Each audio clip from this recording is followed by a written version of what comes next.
Welcome to Lawyer Boss Life. Welcome to Lawyer Boss Life, the podcast where law firm owners learn to build profitable law firms and lead lives that they love.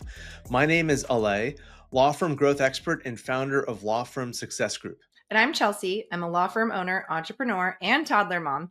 I know it's possible to have excellent income, work 40 hours a week or less, and take time off because that's what I do. Now, today we're talking about the financial side of law firm life.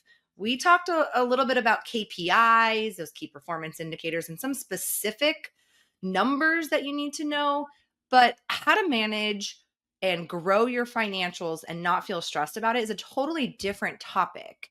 Now, Alay, you and I talk about money a lot when it comes to law firm growth because I always have so many questions, but we also understand that it's not one size fits all. So you talk to a lot of different people on a regular basis about money, management, budgets, KPIs. It's kind of the bread and butter, I guess, of coaching and building a law firm, right? It's a big part of business coaching. We see this a lot where the law firm owner is working really, really hard.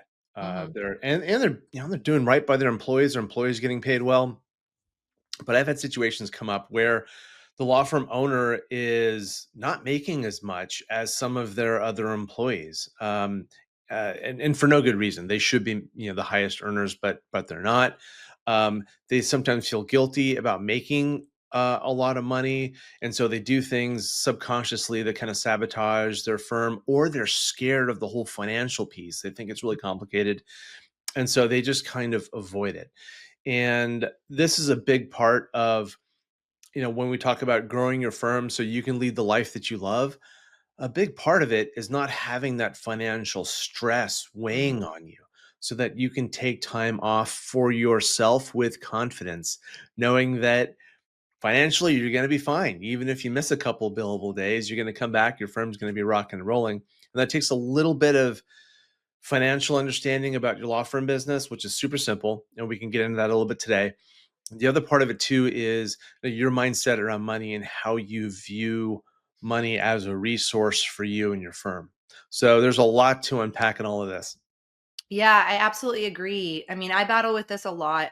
I've got personal goals for myself. I've got goals for my firm. And I also want to have my employees build big goals for themselves and finding the right alignment between what you pay yourself, what you pay your employees, how you manage what's left after that to build a successful law firm so you can provide quality services.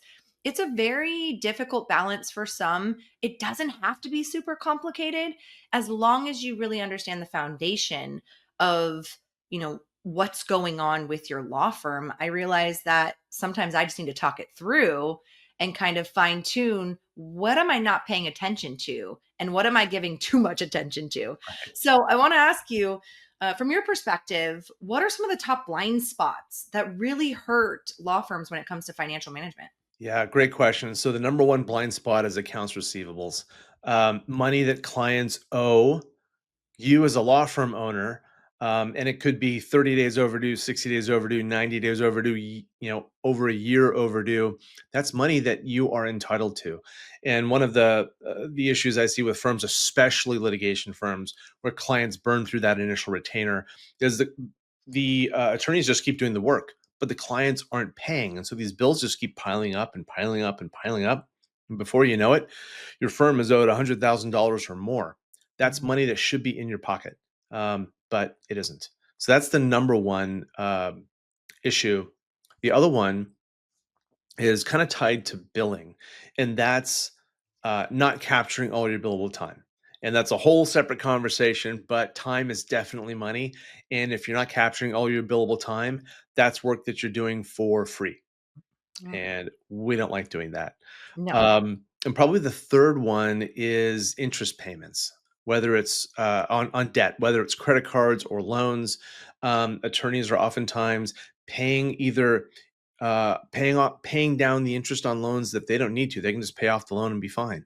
Or they're paying a really high interest rate. And the reasons for that is when they, needed the debt, they got the money that they needed. Then they just got really busy billing out and serving clients and practicing law and all of the great things. But meanwhile, they're paying off that interest every month without wondering, hey, can I refinance this to a lower interest rate and put some more money in my law firm, or can I just pay this off entirely and walk away? In fact, quick aside, I just started with a new client up in the Seattle area. This was about 2 weeks ago. We had our first session, and one of the first things we do with most clients is we look at their financials. So I was going over the financials with him, and I saw there was this. He was paying about $2,000 a month in credit card debt, Oh and my. so I asked him. I said, you looking at your financials, you have a lot of cash in the bank. You could pay off this loan and save yourself 2,000 a month without breaking a sweat. Is there any reason why you're not doing that? And he said, I just kind of hadn't thought about it. Like I'm so used to paying it, I just kept on paying it. And so I said, so when do you think you could pay this off? He said, well, how about right now? And he literally logged into his bank and paid off his credit card right there. It was Oh, it was super cool. And I said, great. Now I have like made my fee for the next year. yeah. I mean, it's so simple sometimes. With with our firm, we early when we started, we had some credit cards just to kind of give us a buffer. And now we utilize credit cards for all of our expenses. And we have hundreds of thousands of dollars of expenses on a monthly basis. We put everything on credit cards, paid off monthly, avoid the interest, but maximize on benefits the credit cards give us as business owners, points that we can use for travel related purposes and benefits to us both professionally and personally. On top of the fact that we have like a line of credit with a much more secure interest rate, that if we have to tap into it for some reason, for some big purchase, something we didn't anticipate, we have that cushion to protect ourselves as well as our firm. But, paying interest or doing installment payments when you actually don't have to, I feel like is one of those things that definitely can be overlooked and re-strategized, right? You might think you needed it when you start out, and that's totally fine. Some people go into debt at the early stages, but then reevaluating when you are in a financial position. So not just the set it and forget it, which I think you said this guy kind of did, where he just kind of was paying it monthly. It's that reevaluation of where your money is that I think that is interesting from that topic. And it's all of the balance of all the little things, because the three things that you mentioned, accounts receivable, maximizing your billables, and not wasting money in interest, it's all of a cash flow, right? It all kind of goes to that extra cash flow that maximizes your firm's revenue. And for me, the kind of fourth prong that I would go in the financial blind spots is not properly planning for those one-off expenses that you may have. For example, taxes, or depending on your firm, 401k contributions that you have to make on behalf of your staff. You need these lump sum payments at set intervals times. And if you plan ahead and kind of pull that money out, we have multiple accounts and we put some money in some accounts for certain things, and then we keep our operating, so that early in the year, we've got our 401k contributions for the following year separated, set aside, don't even have to worry about it. So I would add, from as a law firm experience, I always say that that's an area people stress about, but they forget about. And if you can plan for it early and set that money apart or aside, I think you're also going to reduce stress. But all of those things go to benefiting that management of that cash flow for sure. Yeah, absolutely. And you hit on two of the big ones. The other one there too, with those big lump sum payments, depending on how you have it structured, is insurance. That can happen once a year. It could be a lot, or maybe you've spread it out, periodically, whether it's once a month. Yeah. So there's a lot that can go into the financial piece, but people, I don't know what you think about this, Chelsea, but it seems like a lot of clients, when I work with them, they kind of overthink the financial element to where they don't do that much about it. Hmm. But then they also work themselves up into such a state that they're a little intimidated by it and they don't really want to get into it. Yeah. But it's not really that complicated. No, it's not. And, I see this with a lot of my colleagues is they're reviewing financial reports, they're reviewing their QuickBooks, and they're getting overwhelmed.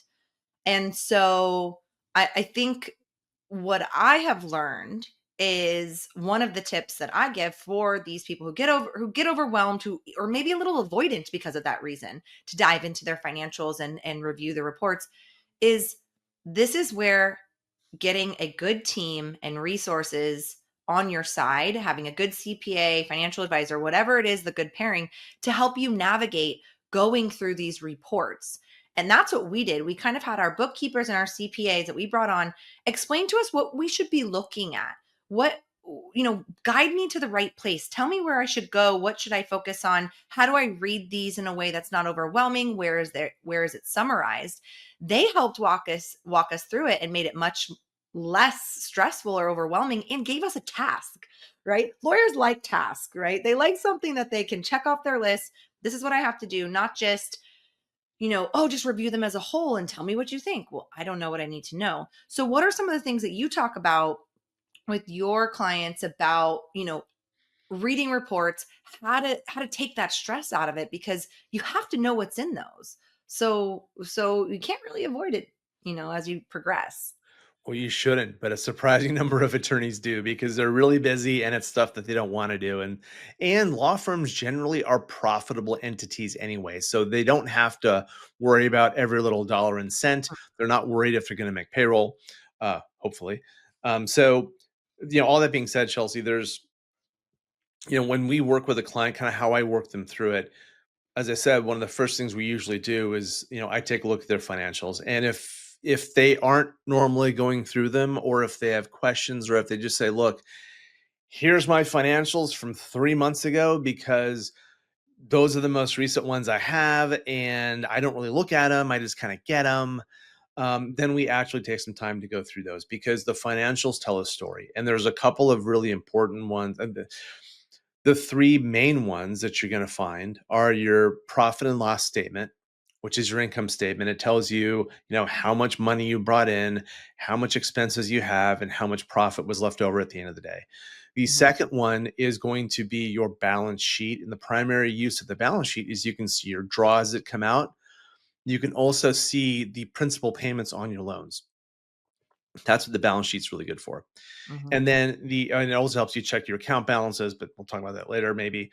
And then the third one is a statement of cash flows. This one is a big deal because this really tells you at the end of the day in your operating account, did it go up or did it go down, and by how much? And Right. that is really, really important when you talk about avoiding what we call a cash crunch, where the timing of the cash is off. So you've got plenty of money coming in. It just doesn't show up when you need it to, and it puts an awful lot of stress on you as an owner trying to figure out how you're going to make payroll and pay your vendors when your payments are expected to come in just a couple of weeks. Yeah. So that's really scary. The fourth statement you can take a look at is your accounts receivable aging, which goes through all the money you're owed and how overdue it is. So those four statements is pretty much the basis of stuff.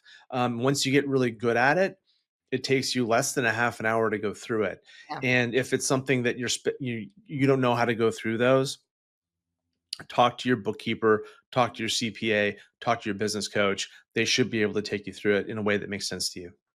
Absolutely. And what our team does is they kind of highlight what they're seeing, right? So they don't just dump the reports on us, accounts Right. receivable and all of our cash flow. They say, "Hey, here's just a snippet of what we're seeing, and I've highlighted a couple line items that, you want to take a look at."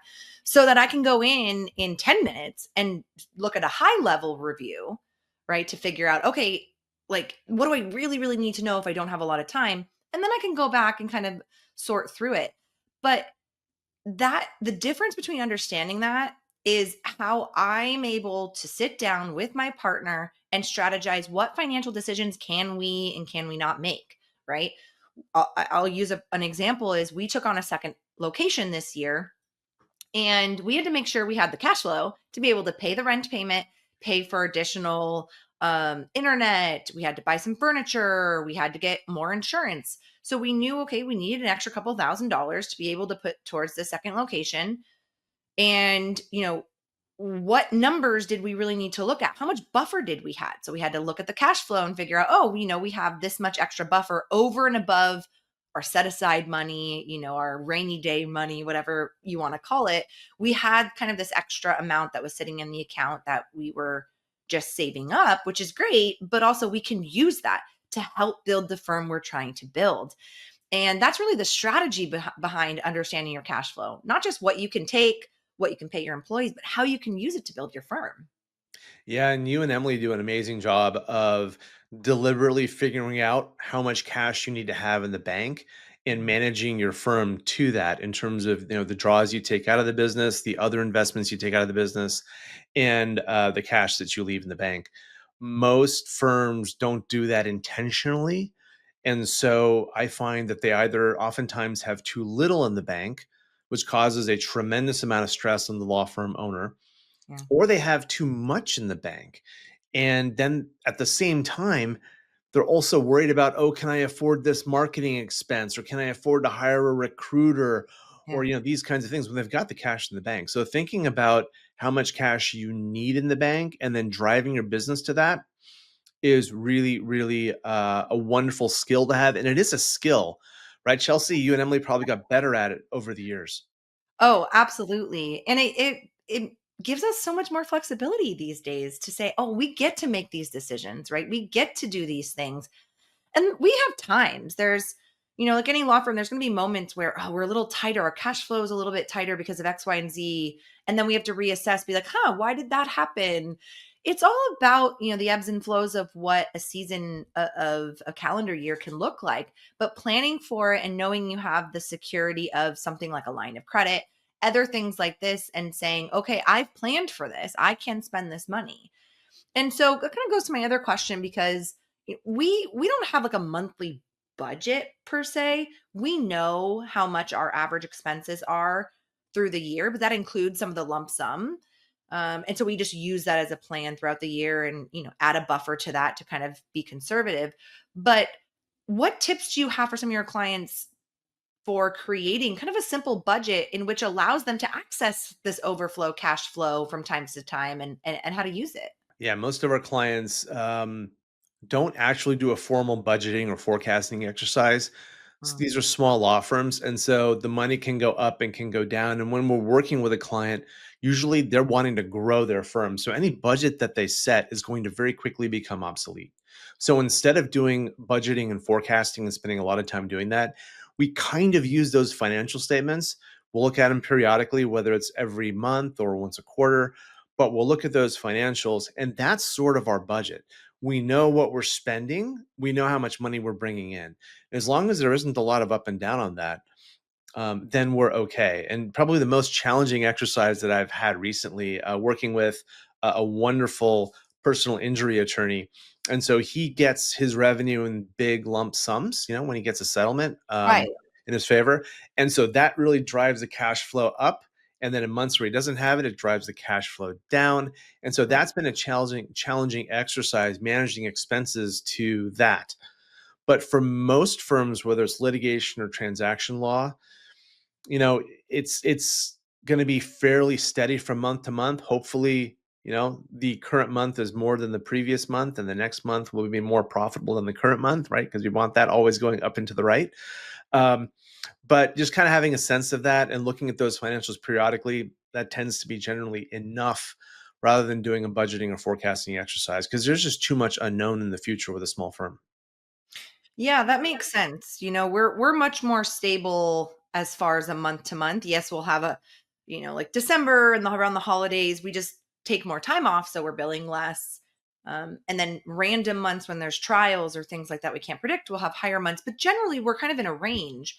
That makes our life a whole lot easier than someone like a Yeah. personal injury attorney, where it's kind of like real estate, right? Where you like can sell two houses a year and that's all you got to do, but you can have two settlements a year and you're planning for your whole year. You have to get a little bit more creative and really understand how to manage money. I didn't, for me, I'm kind of a little bit self-absorbed in the family law aspect of cash flow, but from firm to firm, it can be so different. Yeah, and it usually is. A lot of it is driven by rent being a huge expense, and of course, the employee salaries. That's on the expense side, and then on the revenue side, it's getting those payments. So getting them in on time, and then really trying to minimize the lumpiness. Hmm. Oftentimes, that's out of your control. So a quick rule of thumb is think about your worst months. Kind of think about if you had 6 months straight of terrible months. How would you still make your expenses? And that will tell you something about what buffer of cash or funds you need to have, whether it's a line of credit, credit cards, or cash in the bank. Yeah, that makes a whole lot of sense. That's exactly the thought process I think Emily and I take into our managing our businesses. What is the minimum amount we need to bill to cover our expenses? And is that a normal month? Is that a low month? And then that allows us to, make the choices. And so some firms are set up, I think, a little bit better to manage those types of things, especially if you're not constantly signing into contracts that, are expensive monthly payments, big rental leases that, if you have a bad month, those types of things get tight. Is there anything else that you think would be helpful for listeners to really understand about, how to dive into understanding your financials from a cash flow perspective? Yeah, I think probably the best thing to know is kind of the why you should do this. And we've talked about a lot of reasons, but we've kind of danced around the key point. Your law firm is a business, and a business profit is based on its finances. So by understanding just at a high level your law firm's financial picture, you are going to be able to pull some levers financially within your firm that are going to unlock cash flow and profit back to you. And a lot of those drivers are not very complicated, and they can oftentimes be small changes. You make a few of those small changes, you can significantly improve the profit of your firm, which is more cash in your pocket. And who doesn't like that? Absolutely. And look, you don't have to be a CPA to lead a financially strong law firm. I hate numbers. Don't put an Excel spreadsheet in front of me. You're going to lose me. I grab my phone for a calculator at every chance I possibly can. But you can set yourself up to have the tools and resources that you need to manage your firm successfully. For tools and coaching to help you make money easier, visit lawfirmsuccessgroup.com. If this episode helped you feel more confident with finances, share it with a fellow lawyer. And don't forget to like, follow, and subscribe, and leave us a comment. We'd love to hear from you. Thanks for watching. Be sure to hit that like and subscribe button and leave us a review in the comments.